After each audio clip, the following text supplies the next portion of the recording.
I'm wearing a New York Yankees hat. Do I like the New York Yankees? Do I like baseball? Kind of, but I wore this hat because I saw someone else wearing it and I thought it was cool, so I copied that person. That's what this video is about. Literally, and it's not about baseball. It's about, and I can take the hat off now, but it's about stealing. Okay, I don't know who the quote came from, whether it was Steve Jobs, Picasso, T.S. Eliot, because they all, I think, claim, there's lots of blog posts about this, that they claim they had this title, Good Artists Steal, Great Artists Copy. So this video kind of stems from that motivation, which is really, if you're just starting out with songwriting and music production, maybe you just got GarageBand or Logic Pro and you don't know where to go, you realize you've opened up Pandora's box of the endless things you can do in those worlds, especially with electronic music and working in your computer nowadays. Here's what I suggest. If you're just starting out, copy other artists you like, whether that's the global top 50 or that indie artist in your city. And you can, now it's a dangerous road. I don't want to go down the road of like copying. I don't mean copying melody. I don't mean copying lyrics. That's illegal. That's copyright infringement. You shouldn't do that. But what I do mean is copying from the inspirational side of going to download their songs, putting them in Logic here or wherever DAW, and looking at what their top line is like, what their like the vocal melody, what is the structure like, what is the story like, what is the chord progression. All these things you can copy. You can copy the chord progression, you can copy the structure, you can copy a lyrical idea. Don't copy the actual lyric, but like, for example, let's take a look. Here's a song. This is my song. It's called Old Habits. I'm releasing it in a couple weeks. And let's say hypothetically I want to copy this song. Like, I like this artist and I want to make music like this artist. You listen to the song, look at the structure. Do they get right into it? Or is there a verse? Or how many choruses do they have? Does the vocal melody change every 8 bars? And you can make notes of this. Let's have a listen. Was never good at taking bad news.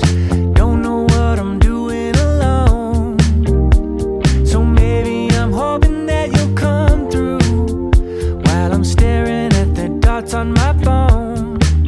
Sometimes you say that we might be right, so would it be bad? So start jotting notes, on your phone, whatever. Okay, melody changes every 8 bars. It gets right into the verse. There's no intro. It looks like there's 3 choruses.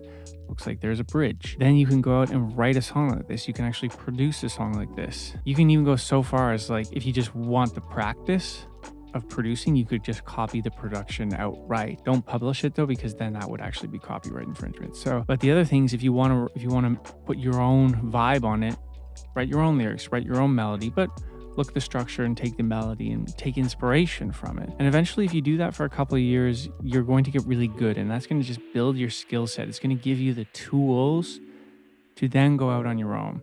Because at that point, like after 2 years of doing this, I probably did this for like 2 years.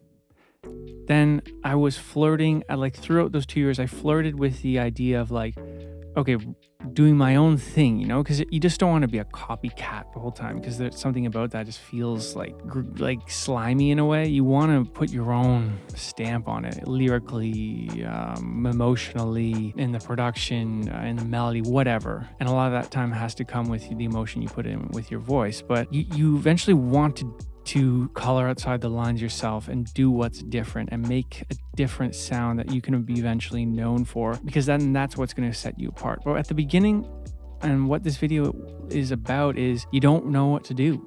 You don't know how to do it. You don't know the tools. So copy, get the tools, get the data, get the experience, and then start doing it, like building your own, testing your own ideas. Whether like that's a cool production thing, you went deep into a software instrument or a synth and you found a cool sound, that's your signature sound. Or you do something with your voice that's a signature sound. Or you have a very metaphorical way of talking about your lyrics. There's a lot of different ways where you can still be authentic and unique and like have that as your signature. So remember, good artists copy, great artists steal, and eventually you're going to come up with your own signature sound to promote yourself with, and that's what you'll be known for. Let me know what you guys think about this in a comment. Do you agree? Do you disagree? And curious to hear your thoughts. See you in the next video.